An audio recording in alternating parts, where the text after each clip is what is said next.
2024 సంవత్సరం మే 5వ తేదీ పంజాబ్ చెన్నై సూపర్ కింగ్స్ ఆ మ్యాచ్లో ఎవరు విజయం ఉన్నదో ఎవరు అపజయం ఉన్నదో మన గవ్వల శాస్త్ర ప్రకారం చూద్దామండి. 5 గవ్వలు పడ్డాయండి. ధర్మశాలలో ఆడబోతున్నాయి.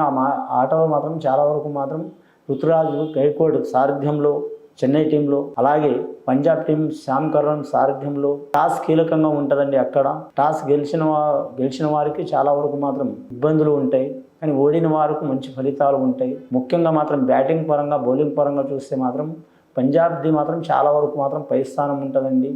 చెన్నైది కూడా మాత్రం చాలా వరకు పై స్థానం ఉంది. కానీ ఈ సంవత్సరం కొద్దిగా మాత్రం ఇబ్బందులు పడుతున్నారు వారు, కానీ ఆ ఇబ్బందులు ఎదుర్కొనే అవకాశం ఉంది.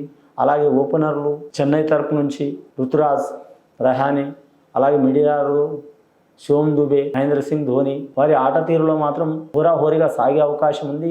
బౌలర్లకు అలాగే బ్యాట్స్మెన్లకు క్రీడాకారులకు చాలా వరకు అనుకూలించే అవకాశం ఉంది. ఫీల్డింగ్ కూడా కీలకంగా ఉండే అవకాశం ఉందండి.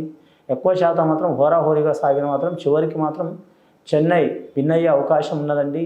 కానీ పంజాబ్ సూపర్ కింగ్స్ తరపు కూడా మాత్రం చాలా వరకు ఆల్రౌండర్లు ఉన్నారు, అలాగే బ్యాట్స్మెన్లు కూడా ఉన్నారు, బౌలర్లు కూడా ఉన్నారు. చాలా వరకు మాత్రం సరి సమాన యోగంలో ఉన్నారు.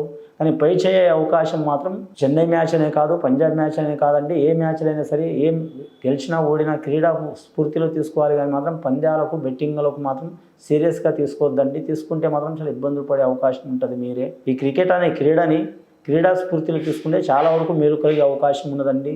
రుతురాజ్ గైక్వాడ్ సారథ్యంలో, అలాగే ధోని గారి సారథ్యంలో 5 సార్లు ఛాంపియన్ అయిన ఈ ఇండియన్ ప్రీమియర్ లీగ్ మ్యాచ్లో చాలా వరకు మాత్రం ఈ మ్యాచ్ మాత్రం చెన్నై గెలిచే అవకాశం కనిపిస్తుందండి గవ్వల శాస్త్ర ప్రకారం.